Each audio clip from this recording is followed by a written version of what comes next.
Hello everyone, Dice here, and for once, I'm bringing you a video on 2077 rather than putting all the 2077 stuff in a short. I only plan on doing this one though. I like to keep the tabletop stuff for the long videos. The reason why though is to answer a lot of questions that I'm just going to roll up all into one. What mods do I use? This all rolls up into what kind of graphics mod do I use, to how you get my cosmetics like my arms and things like that. I thought this would be easier just to do it all at once. A heads up, the Cyberjaw that I use is no longer available. I checked out the author and it actually has been taken down. Also, I am not a troubleshooter. Each person's setup is different in a ton of ways. Even I sometimes run into issues as I'm running on an older system with just a 1070 GTX.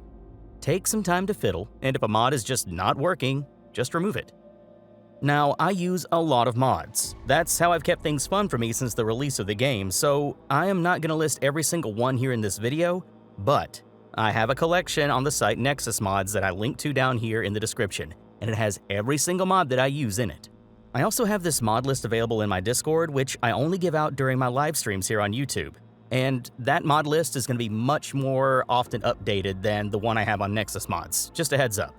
These are going to be the ones that I always use and I recommend the most. There's no tier list for these, and each are fine on their own. There are over 100 mods in my collection. Just warning you now, there's a lot to go through. But yeah, right off the bat, a mod that has become a favorite of mine as a collector is better loot markers. I explore the game itself a ton, mostly looking for new locations or new iconic items, things like that, or like try to track down, for example, Armadillo, which on my main save file, it actually took me about 90 hours to find. Being able to know at a glance if something is hiding a legendary is irreplaceable, but it's also good to know when you take a peek at something, if it's going to be junk or not. Another solid mod that I use is real vendor names. I've never really been a fan of not being able to know which store was which whenever I'm checking the map, and when I started to lead people to certain stores for certain items, displaying the name on the map came in very handy. It's a great quality of life mod. After that, I use a ton of character model tweaks to main NPCs. Like for example, my Johnny Silverhand is used from Project 2020 to make sure he looks just like he did in the Cyberpunk 2020 tabletop game. I love Keanu, but it kind of takes me out a little bit seeing Keanu Reeves. He does just fine voicing the character rather than just looking like the character to me. Other tweaked characters I have are Misty, Pan Am, River. Pretty much all of them have just some small tweaks to them. When it comes to the more interesting mods that are definitely more game-changing, the main one I always point people to is Drone Companions. This thing is awesome. It brings in an entirely new gameplay style, and you're able to play as a techie. You can replace your cyber deck with a tech deck, letting you craft and spawn drones to fight for you, and you can actually buff them with the redone quick hack system. There is also a fix in this collection for consumables that happens, so that should be taken care of and not an issue. Now the next two mods I'm going to talk about, I now always will use in tandem. I'm going to go ahead and say it may not be for everyone. First, Live in Night City is a survival mod. It makes it so eating, drinking, and resting are needed.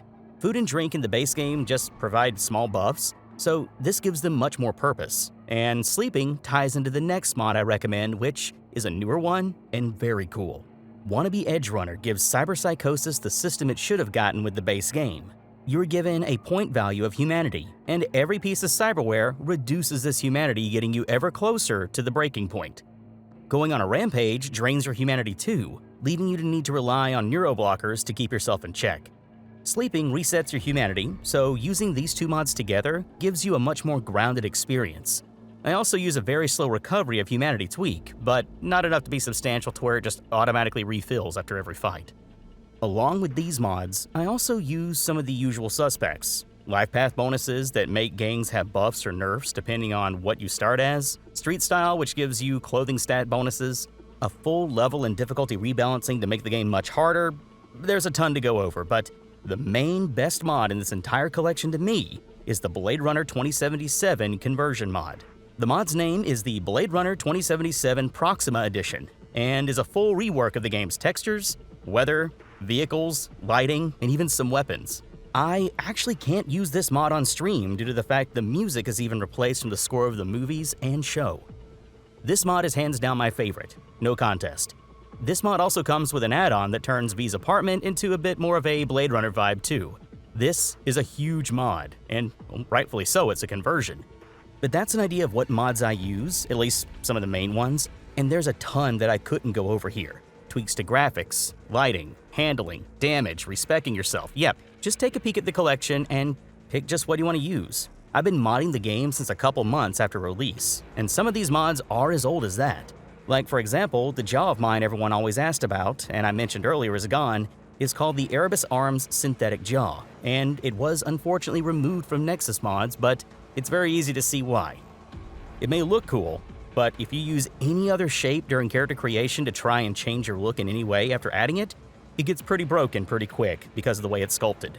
A lot of mods can be like this, so before doing any modding to your game, do it one at a time, make sure it works, and take your time. You'll find out what you want and get the results you want. It may just take you a little time to get there.